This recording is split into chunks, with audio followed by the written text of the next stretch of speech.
kayak bikin popcorn. Waduh, kalem, baik, kaget yang dimari kan. Yang ini nih kenapa bentuknya agak abstrak ya? Ya, bubar kondangan, bubar. Ya. Baru dibikin lemes betul, kayak belum sarapan. Pecinta kuliner tentu tidak asing dengan kudapan yang satu ini, emping. Penganan dari biji melinjo ini kerap hadir sebagai pelengkap dalam beragam kuliner Nusantara. Mulai dari nasi goreng, bubur ayam, dan tentu saja soto Betawi. Pokoknya aku lebih suka yang pakai emping sih. Kalau nggak pakai emping tuh kurang banget kalau kataku gitu. Karena ada sensasi rasa kriuk-kriuknya sama agak pahit-pahit gitu ya. Sejak 2009, Kementerian Perindustrian telah menetapkan emping melinjo sebagai makanan khas Nusantara yang berasal dari Pandeglang, Banten. Eits, tapi jauh sebelum itu, kira-kira tahun 1980-an, ada satu kawasan di ibu kota yang kondang sebagai surganya emping. Ini dia, Condet, Jakarta Timur. Lalu bagaimana cara membedakan emping condet dengan daerah lain? Jawabannya mudah pemirsa, emping condet berbentuk bulat dengan diameter 7 sampai 10 cm. Berbeda dengan emping dari wilayah lain yang biasanya ukurannya lebih kecil. Selamat datang di segmen Sehari Menjadi. Hari ini kita akan bikin emping, tapi bukan yang ini empingnya, melainkan yang ini empingnya lebih besar. Karena ini emping dari condet. Kita akan bikin emping yang besar ini. Let's go. Pada masa jayanya, pohon melinjo begitu gampang ditemukan di kawasan Condet. Namun seiring waktu, pepohonan dan lahan terbuka di kawasan ini digantikan perumahan. Selamat datang di Condet. Buah melinjo yang sudah dikupas dibawa ke perajin emping di sekitar kawasan Condet. Jumlah perajin emping khas Condet kini bisa dihitung dengan jari. Salah satu yang masih setia adalah Suryanawati.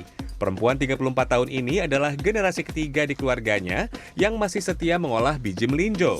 Sejak pagi hingga petang menjelang, ia mampu menghasilkan ratusan keping emping. Buah melinjo disangrai menggunakan pasir selama 5 menit.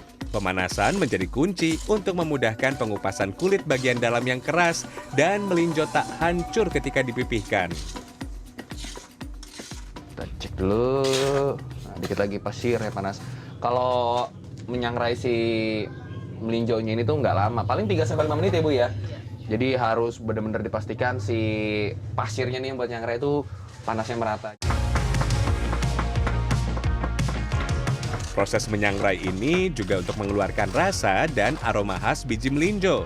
Tapi ingat ya pemirsa, jangan sampai melinjonya gosong. Hihihi. Soalnya tadi meletus-meletus itu udah mateng. Oh, kayak bikin popcorn. Iya. Baru mau ngicip. Waduh, kalem, baik, kaget yang dimari kan. Lanjut, waktunya melinjo dipipihkan. Setelah biji melinjo terkupas dari kulit luar, segera pukul menggunakan palu sampai sepipih ini. Pinggir. Wih, keluar. Bukan selak, bukan sihir, tapi panas. Itu ada, ini harus dibuang. Oh, kenapa Bu? Iya, tengah bagus. Itu namanya kulit ari. Kulit ari, kulit arinya melinjo dibuang, jangan sampai masuk. Memipihkan memang mudah, tapi kalau membentuknya menjadi lingkaran, nah itu yang susah. Tipisnya sih udah lumayan bener. Salah satu ciri emping condet adalah ukurannya yang besar. Satu lembar emping dibuat dari 10 sampai 12 biji melinjo.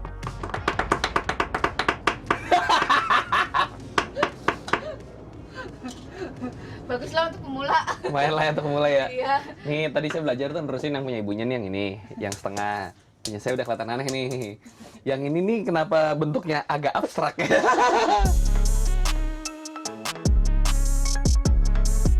Selain dipipihkan, jangan lupa sortir juga melinjo, mana yang bisa lanjut diolah dan harus dibuang. Gosong atau busuk ini Bu?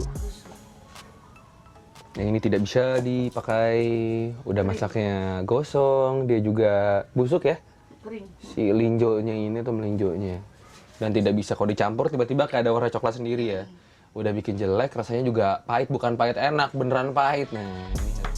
Ibunya sudah jadi 10 emping pemirsa. Dan saya, satu saja tidak selesai dari tadi. Wah, maaf ya Bu, saya malah jadi beban. Tidak tertolong. Wah, kakak tolong nih, pemirsa. Bu, nyerah Bu yang ini, Bu. Kayaknya yang ini abstrak nih. Ya ampun, kagak nempel. Ya, bubar kondangan, bubar ya. Dalam sehari rata-rata perajin bisa membuat 2-5 kg emping. Oke, saya sudah banyak bikin kesalahan saat memimpikan melinjo. Saya pilih bantu masak saja ya, Bu. Oke, saya pikir bagian si ngepreknya itu deh yang paling susah. Ternyata masaknya juga harus pas. Tadi tuh saya takutnya kurang setengah matangnya. Jadinya saya bikin kelamaan, jadi gosong begini, ini nggak bisa dijual ya. Harus yang putihnya tuh benar-benar pas gitu. Sekarang waktunya menjemur. Jika cuaca cerah, emping bisa kering dalam sehari. Tapi kalau sedang musim hujan seperti ini, butuh 2-3 hari.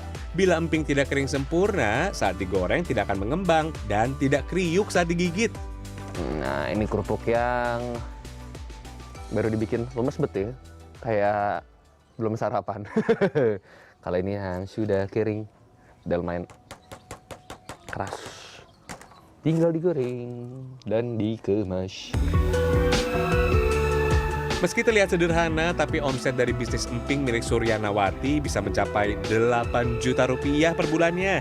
Permintaan tinggi membuat emping made in Condet ini dihargai lebih mahal.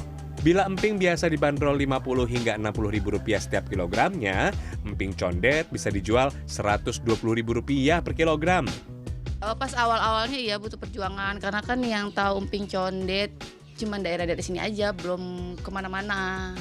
Dan itu kan dibandingin emping yang di pasar itu kan jauh lebih mahal ya. Jadi peminatnya tadinya agak berkurang. Keberadaan media sosial membuat emping Condet lebih mudah dipasarkan.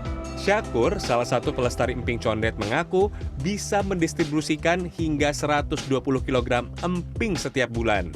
Namun, ada kendala yang kini menghantui perajin emping Condet, yaitu regenerasi.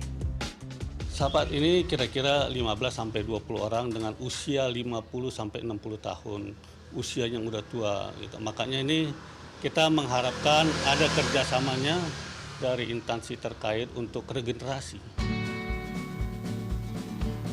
Pemerintah setempat juga telah turun tangan, membina warga Condet agar salah satu kudapan khas Nusantara ini tetap lestari. Kita lihat juga dari segi kemasan ya. Kalau kemasan itu memang sudah bagus, orang juga akan tertarik. Nah, kita juga akan bantu usaha untuk pengemasannya agar lebih baik lagi dari yang sudah ada. Oke, ini yang dari tadi saya tunggu-tunggu. Icip-icip. Hihihi. Sore-sore santai sedikit, setelah dari pagi berjibaku dengan bikin emping ini dari melinjo. Waktunya kita icip, ini gede ya. Emping Condet, nah kita icip nih. Masih garing, baru digoreng mantap banget. Salah satu ciri emping Condet adalah rasanya tidak sepahit emping yang biasa saya makan. Enak, tapi ada yang kurang. Saya tahu. Set, sudah berpindah tempat, sudah ganti pakaian karena sudah siap-siap untuk kulineran. Ini emping yang kita bikin tadi agak besar. Nah, kalau emping yang biasa kecil. Kita makan pakai soto legendaris. Nah, ini baru pas pemirsa. Emping plus soto Betawi. Wena epol. Salah satu pemilik rumah makan soto Betawi mengaku emping Condet telah ia sajikan sejak lama. Karena dari cita rasanya memang soto itu kan ciri khasnya pakai emping ya. Dan dari dulu kita memang dari awal jualan tetap pakai emping gitu sampai sekarang. Ada yang suka mengkonsumsi emping seperti saya? Eits, tapi jangan terlalu banyak ya. Saya juga sering dengar kalau makan emping itu bisa bikin asam urat. Nah, daripada kita menduga-duga, kita tanyakan saja ke orang yang tepat. Nah, karena emping kan dibuat dari biji melinjo ya. Nah, biji melinjo itu kan kandungan purinnya itu tinggi. Sementara asam urat itu berkaitan dengan kadar tinggi purin.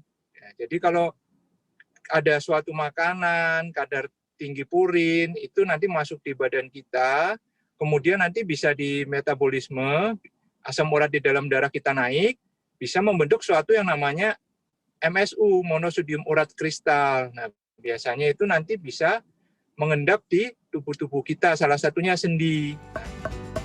Bagaimana? Ada yang tertarik membuat emping condet? Harus sabar dan telaten saat memipihkan. Jangan seperti saya, hasilnya malah berantakan. Atau mau jadi penikmat emping saja?